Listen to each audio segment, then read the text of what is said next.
All right, guys, ready to get started?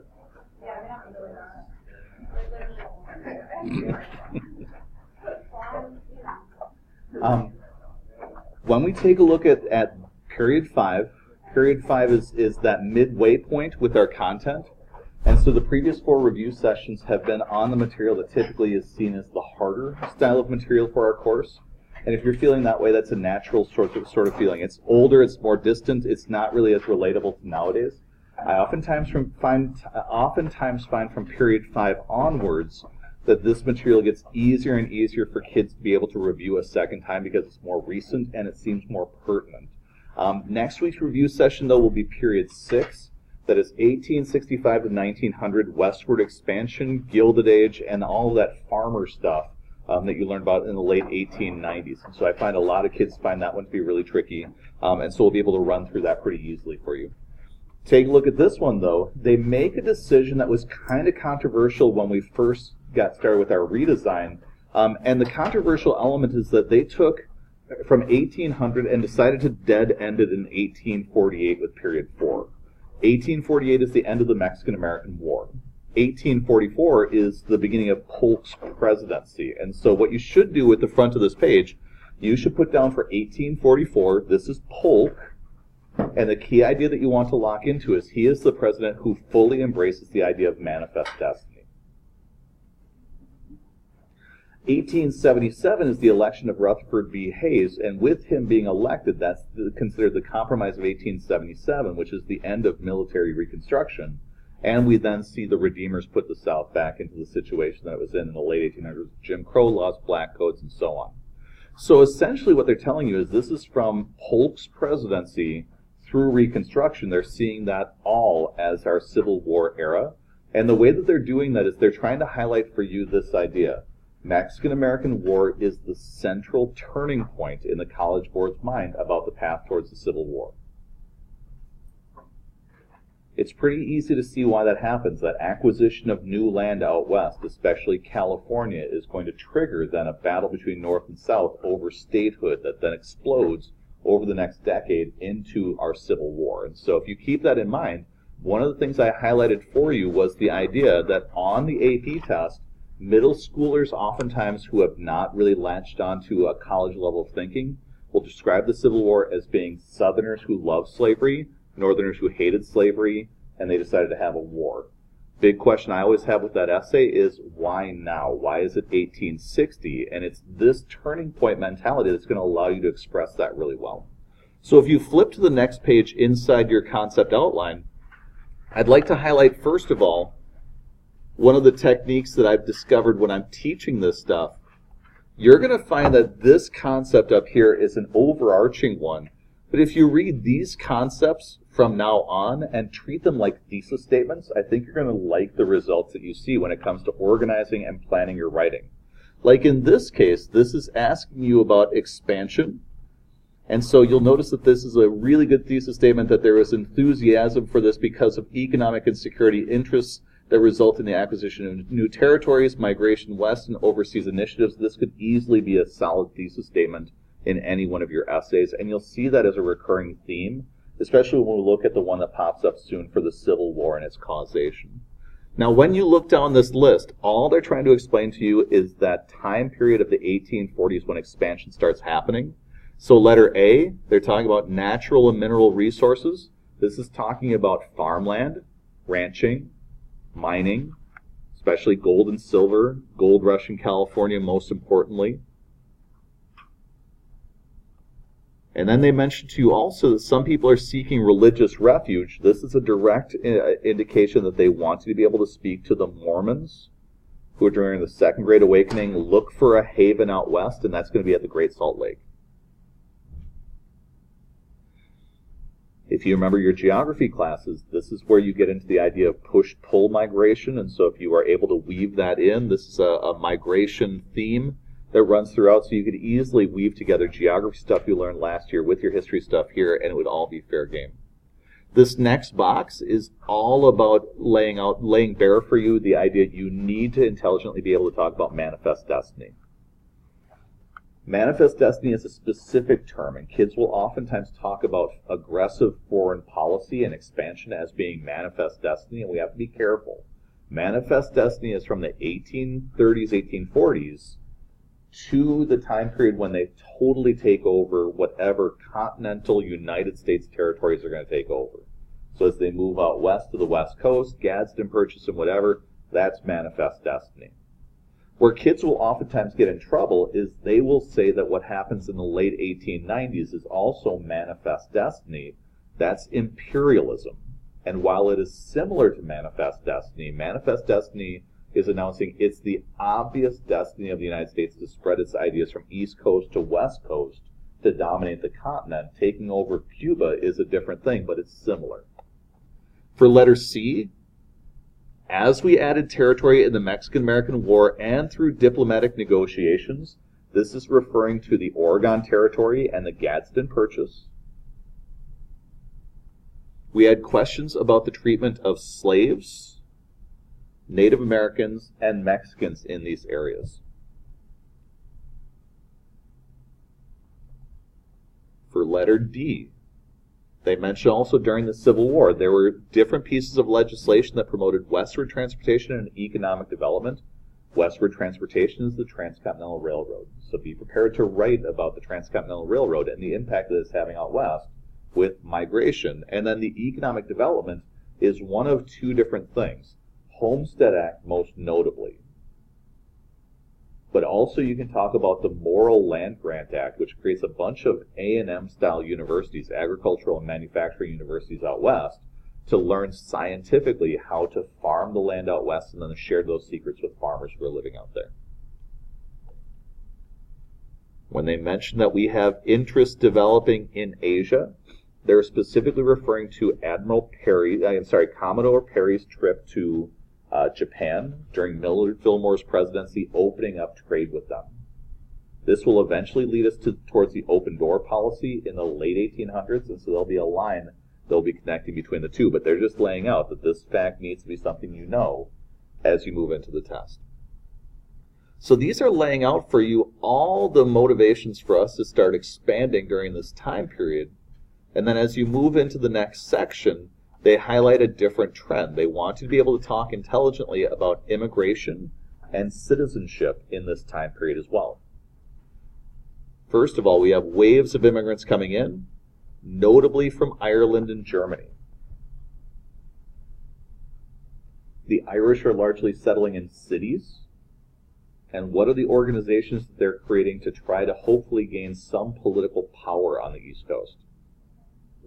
Tammany Hall, political machines, fantastic. And so there are people who are taking advantage of the huge number of immigrants who feel ostracized because you see the term nativism down here. So they want you to recognize that theme that runs throughout U.S. history. But the Irish are feeling very much picked on, and so they're going to very much try to figure out political methods to have some sort of autonomy on their own. Germans oftentimes come to America, and instead of settling in the cities, they oftentimes will become farmers in farm areas that retain German culture. When they highlight for you a strongly anti-Catholic nativistic movement, they're going to give you the big idea. They're expecting you to come up with the term. And so the political party that emerges with this mentality is the American Party, also known as the Know-Nothings.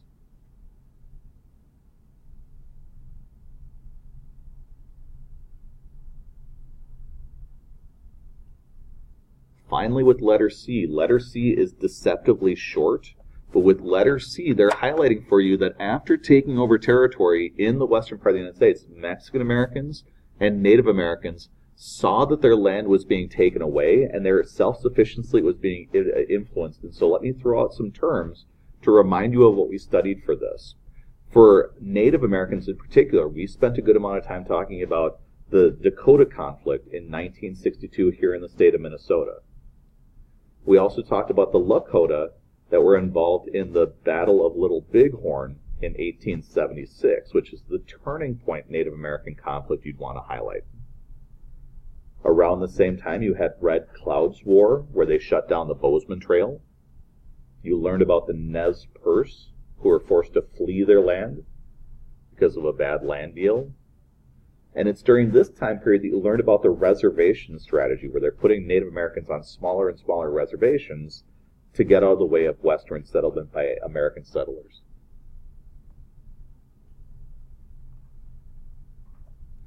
As you look at this page, A, B, and C then, thinking about this page, this easily could be an essay question in and of itself, and you'll notice that that point at the top, Roman numeral 2, could easily again be a thesis statement that would help you out with that. As we move to the next page, this page is all about sectionalism.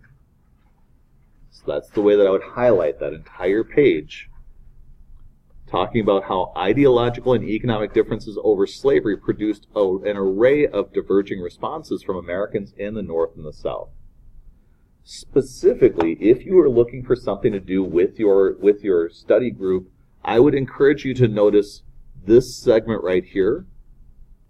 North's expanding manufacturing economy relied on free labor in contrast to the Southern economy's dependence on slave labor. They're using the term contrast right in there. So it's highlighting for you that this easily could be a compare-contrast essay question. And if you walk in unprepared to handle that, that's going to be a really rough spot for you to be. So if they ever give it explicitly, that's something I would make sure 100% to be able to do when you walk in. What you'll want to notice is the rise of industry in the North, industrialization, is a contextualization.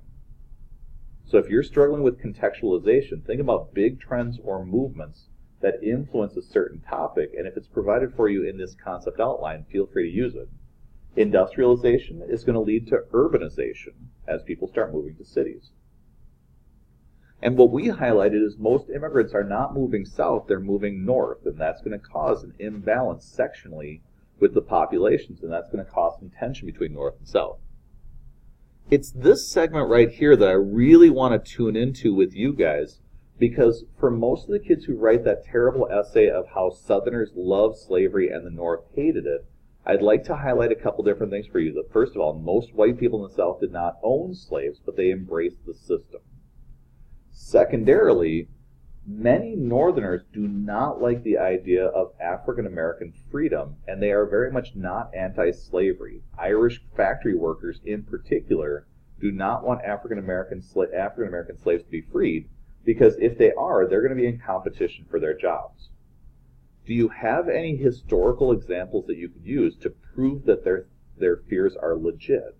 Have you ever seen times in U.S. history now that we've gotten through 68 where you've seen African American people move from south to the north and take factory jobs that white people previously had?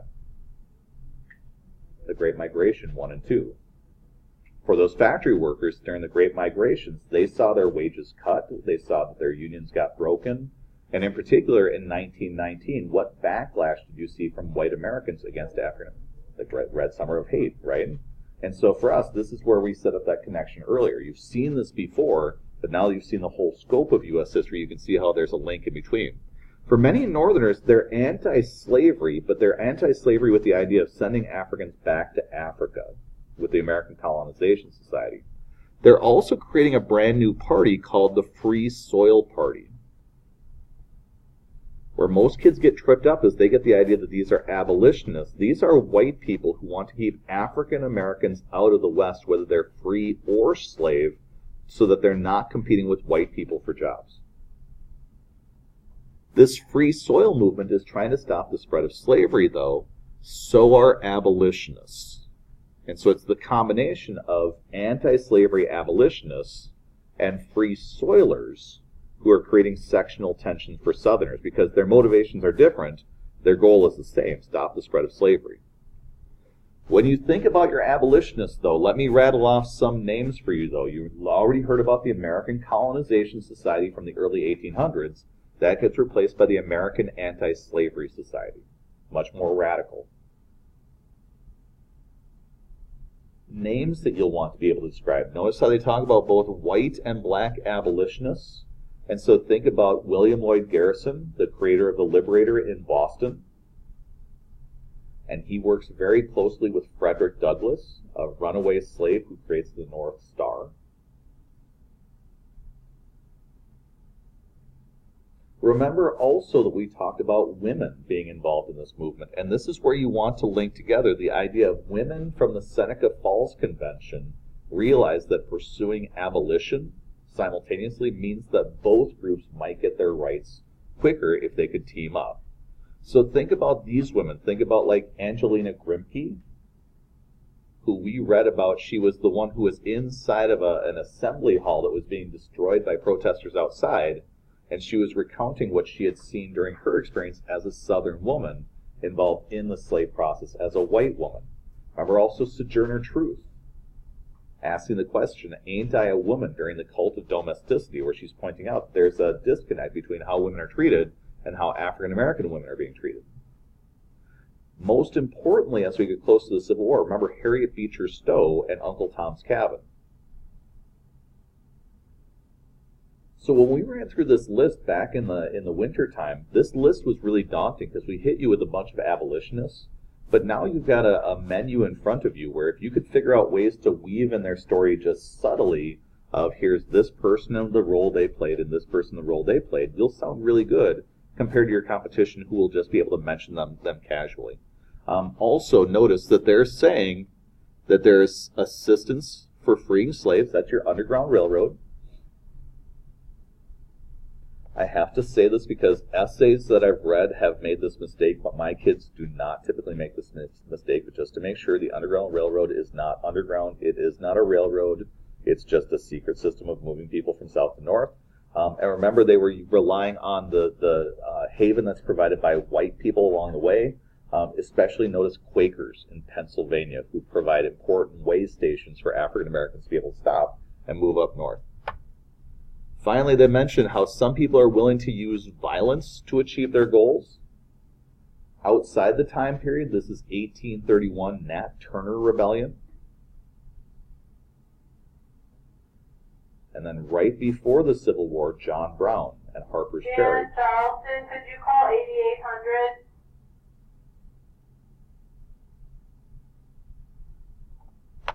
Your final section that you have down here talks about the defenders of slavery. People who are making this argument based on racial doctrines, the idea of white supremacy, and those weird scientific movements that we talked about with like the movement towards like pure blood white race and that sort of stuff. The idea that slavery was a positive good, that is John C. Calhoun's philosophy, and the belief in states' rights and slavery as protected institutions inside the Constitution, which is the reason why you should notice that when we move into the 50s and 60s and you hear somebody like George Wallace using the buzzword of states' rights, it's meant to be a coded message to remind back to them Charleston, could you please call 8800? that they're talking about African Americans and segregation. Your next page easily could be used then as your thesis statement to explain why the Civil War happened.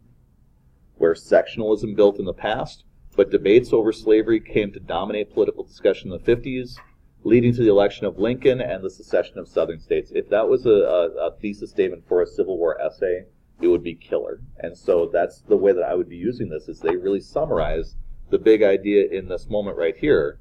So this whole section right here is 1844 to 50. Why does America disintegrate into a civil war? The first point that they make is that when we took over Mexican territory, this caused heated debates in Congress over statehood. The debates are coming because the gag rule has now fallen out of effect. And so you guys learned about the gag rule, where they would create each new Congress with a rule that you could not debate slavery. That continued until a moment where the northern population got so big that they were able to have enough people in Congress to prevent the passage of the gag rule. And we see that becoming a problem with the Mexican-American War, because a bill's going to work its way through Congress to pay for the Mexican-American War, and a guy named David Wilmot is going to create the Wilmot Proviso. And his Wilmot Proviso is going to get passed out of the House of Representatives that says, sure, we'll pay for the Mexican-American War, but that means that we are not going to allow any slavery into the new territories that we get from Mexico. Around the same time period, we've created a brand new Liberty Party, an abolitionist party of politicians that are very much heated about anti-slavery movements. Now, the Wilmot Proviso never got passed because it would get through the House, but then it would die in the Senate. And so in the House, you have more Northerners than Southerners by this point, population-wise. But what was supposed to maintain power for the South coming out of the Constitution in the House of Representatives? 3/5 compromise. But many immigrants are coming to our country to work where? Factories. They're coming because of what contextualizations? Industrialization, which is leading to urbanization, and that's then leading to this tension between North and South as the North is gaining political power. There's then a battle over the Senate, and that's the key that you want to notice with this page, is the South is going to try to maintain a balance or equilibrium in the Senate so that no anti-slavery bills get passed. Even if it gets through out of the House, it will not get through the Senate. So you'll notice in your next section that there are going to be these attempts to try to hold the country together, but they're going to fail.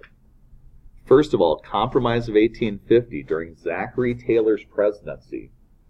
California is going to discover gold in 1849. They're going to jump over the territory process to apply to become a state as a free state, and Zach Taylor wants to allow them to come into the country immediately, even if it threatens civil war. Which great compromiser is going to stop that from happening? Henry Clay. He's going to create his Compromise of 1850. It has 4 components to it. California is a free state. We're going to get rid of the slave trade in Washington, D.C.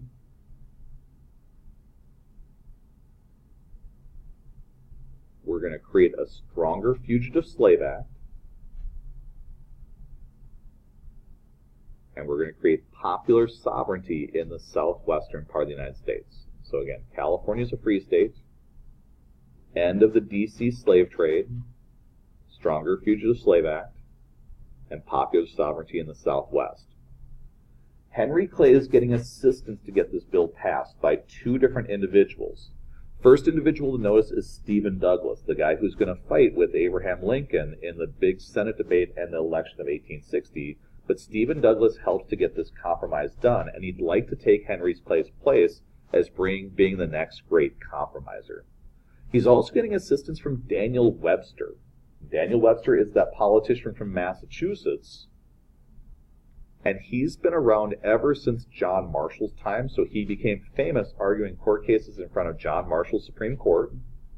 He then, during the nullification crisis with Andrew Jackson, argued with a guy named Hayne from South Carolina. So he's famous for the Webster-Hayne debates, where he argued you do not have the right to secede, but we all need to work to hold the Union together. So for Daniel Webster, in the Compromise of 1850, he's important because he gives up his abolitionist principles and tells abolitionists to compromise with Southerners so he can hold the Union together. So he really sacrifices at the end of his political career.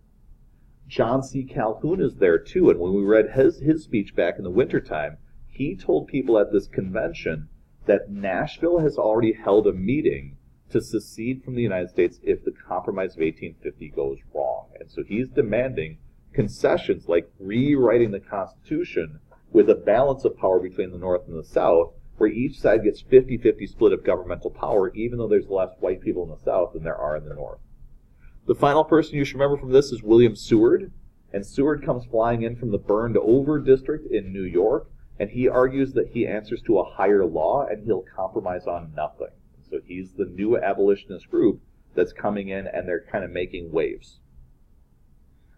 We have other events during this time period as well. Your Kansas-Nebraska Act, created by Stephen Douglas in 1854. He wants to build a transcontinental railroad from Chicago out west.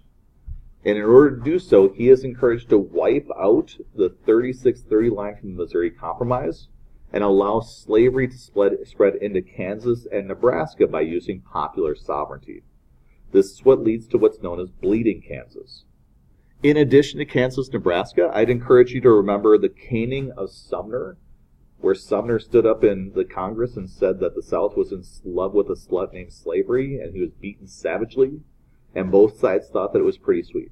And so you've got a sectional divide going on between the two of them. And then finally, the Dred Scott decision. where Chief Justice Taney, who is appointed by Andrew Jackson, is going to argue that black people are not citizens, they may not sue in the Supreme Court, and as a result they are property and can be taken into any westward territory that's not a state yet. This is going to cause the disintegration of your second party system. So let's run through your party systems that you've learned about so far. First party system, Federalists and Democratic Republicans. Second party system, Democrats, Jacksonian Democrats, and Whigs. Your third party system is going to become Republicans and Democrats debating over the Civil War. And then we're going to have other party systems that come later as the Republicans and Democrats work their way through the Progressive era and beyond. This party system is going to fail, though, at two different times. So what I would put into this section right over here, the Whigs fail in 1844. They'll still elect Zachary Taylor, but mostly as a military hero. And the reason why the Whigs disintegrate is what was the only reason why the Whigs were created. They hate Jackson. When they got to 1844, Henry Clay was running against James K. Polk, and Henry Clay was asked, what do you want to do with Texas? And his answer was squishy, because the Northern Whigs didn't want Texas. Southern Whigs desperately wanted Texas for expansion of slavery, and when he got squishy, the Whigs disintegrated. James K. Polk is going to argue for the idea we take Texas, and all the Democrats are going to be down with that, but the Democrats are going to disintegrate in 1860 with the election of Lincoln. So that's where your two-party system is going to fall apart. Lincoln's election in 1860, though, is coming 2 years after the important reason why the Democrats are going to fail. So in this section right over here, I would put down Lincoln-Douglas debates and the Freeport Doctrine.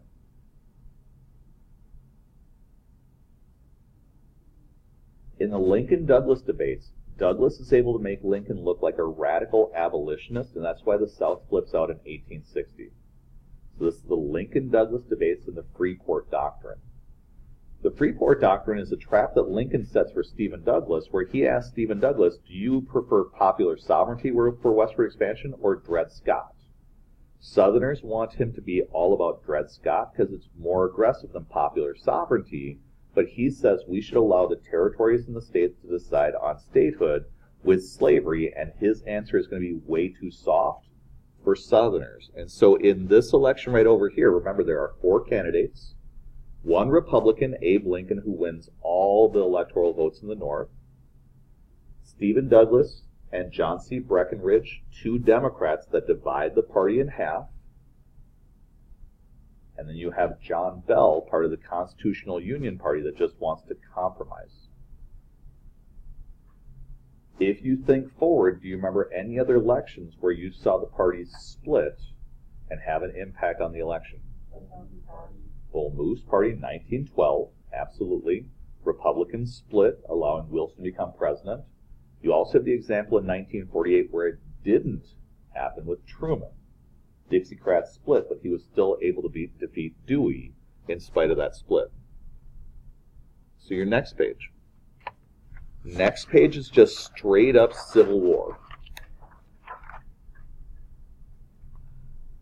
And if they ask you a question about why is it that the North won the Civil War, again, this would be a really great thesis statement to be able to answer that question, that they had more manpower and resources.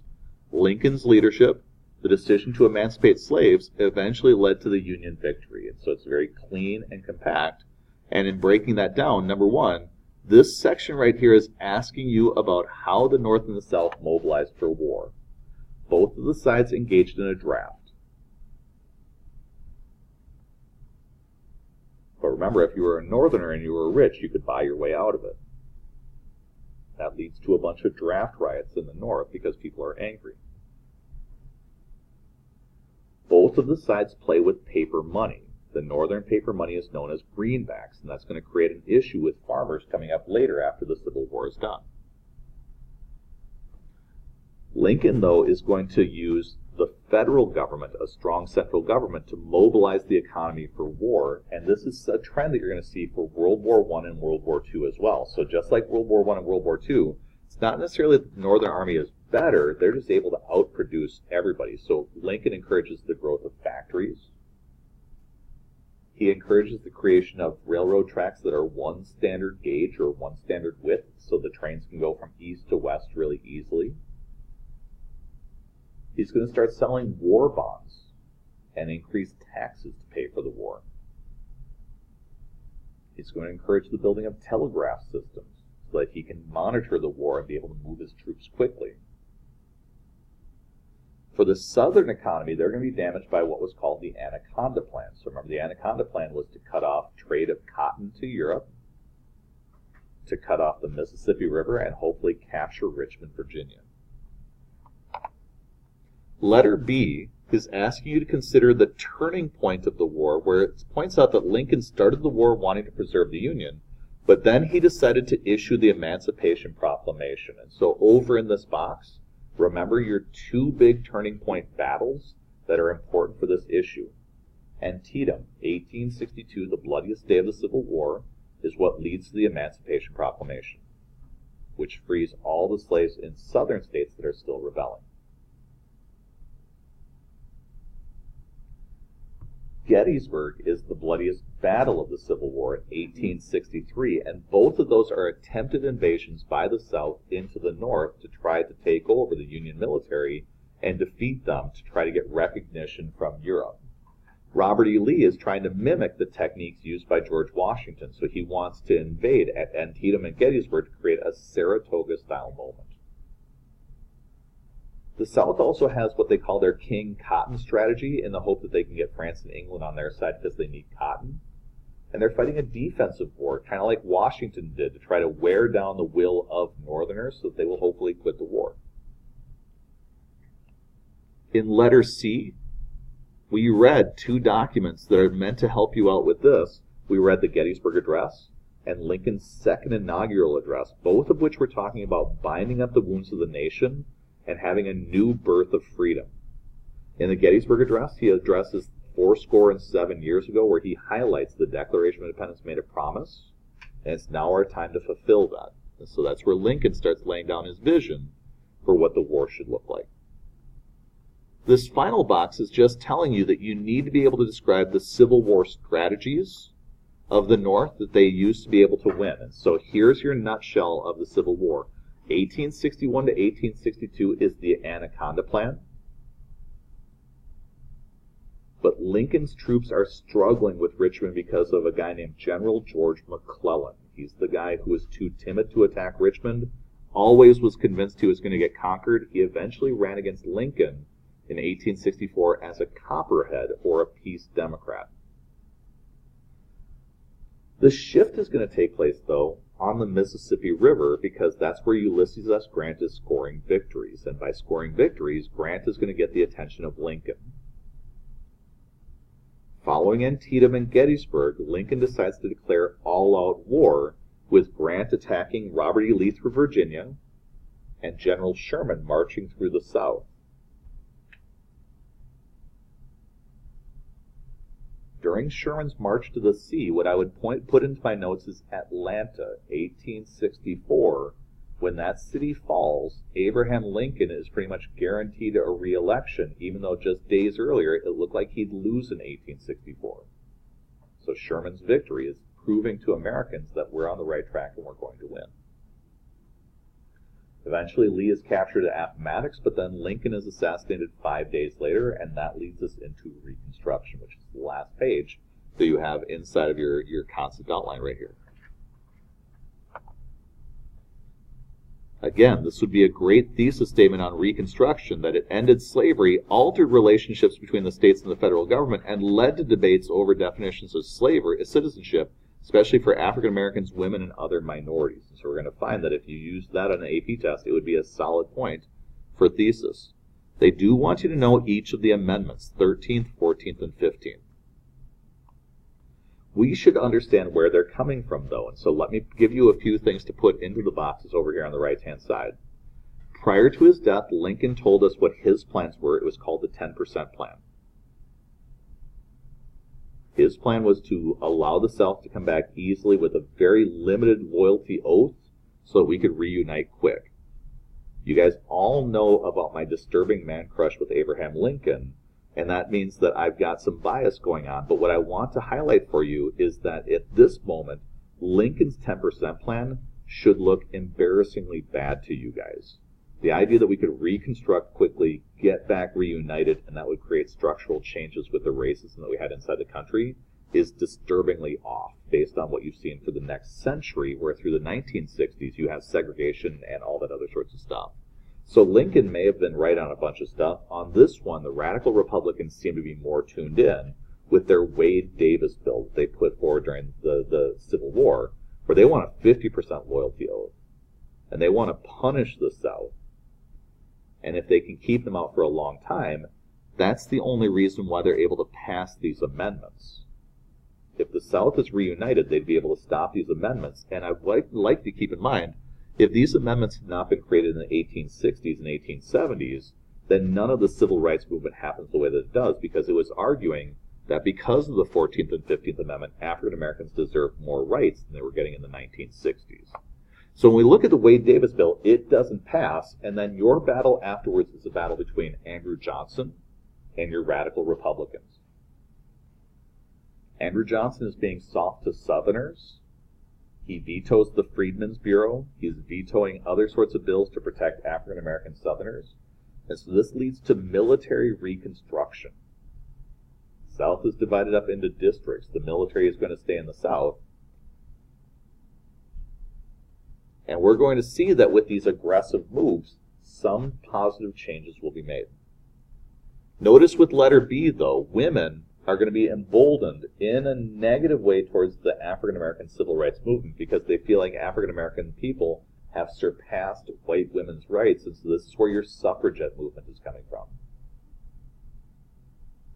Making the link that with the suffragettes this will eventually lead to the 19th Amendment is a really good thing to point out when you're doing your writing. In this box over here, then, efforts by radical and moderate Republicans to change the balance of power between Congress and the President and to restore race relations in the defeated South yielded some short-term successes. Make sure if you're writing a Reconstruction essay, if they hit you with that this year, most kids make the mistake of Civil War ends, they know about Jim Crow laws, sharecropping, or whatever, and so they'll immediately say that it was just one version of slavery that replaced the other one. There's a gap there. So Civil War ends, the South is full of Northern soldiers, and so we're going to have a period of time where we have African-American politicians, African-American business people. They start doing well, especially in areas that are protected by the military, and so we do see African-Americans flourishing and becoming citizens. But then as we move from Johnson to Grant's presidency, that all starts to slow down. It starts slowing particularly because in the 1873 we have a massive panic. So remember that Steel Empire game where you guys had your first crash, and after like 2 years you're like, great, I'm going to build up my empire, and there were like 5 more years of crash. One of the things that Grant decides is that we could save government money by not putting it into Southern military that is watching out for African Americans' rights. And as the military starts leaving, we're going to start seeing things like sharecropping, Jim Crow laws, black codes, KKK, and we're going to see what's called the Redeemers create what they want to see as the New South, where they're going to have factories in the South, but they're also going to have sharecropping and segregation, much like they had in the old days. Remember, also, Grant is not a radical Republican, and he is tainted by scandals. So remember, he is part of the gold scheme, the Indian land sale scheme, the whiskey ring, the credit mobilier. And so he is very much focused more on the Gilded Age. So even though he creates a Force Act to try to root out the KKK, the military numbers are being withdrawn, and that means that Reconstruction is starting to fail. This will lead you to sharecropping like you see in letter C. And in particular, what I'd like to highlight for this is notice how this item says Southern plantation owners continued to own the majority of the region's land even after Reconstruction. So think about what I've been doing with the Civil Rights Movement with you guys. We've highlighted an end to de jure segregation with the Civil Rights Act and the Voting Rights Act. But the question I laid out for you guys is, what do we do economically? That is the same problem that Reconstruction has in the 1860s. We get the 13th Amendment, 14th Amendment, 15th Amendment, but we don't give African Americans anything economically to help build themselves up. There are some generals, though, who want to. So in this section, the phrase that they used at the end of the Civil War is called 40 acres and a mule. They start playing around with the idea of confiscating white plantation owners' lands, carving them up into chunks, and giving them to slaves as compensation. Lincoln thinks that's going too far, though. He thinks that politically equality makes sense. Economically, he wasn't ready to go there yet, but then he died before he even saw any of the stuff coming to fruition. As you move down to the next slide, the final thing that I'd like to highlight for you is you have the creation of segregation, Jim Crow laws,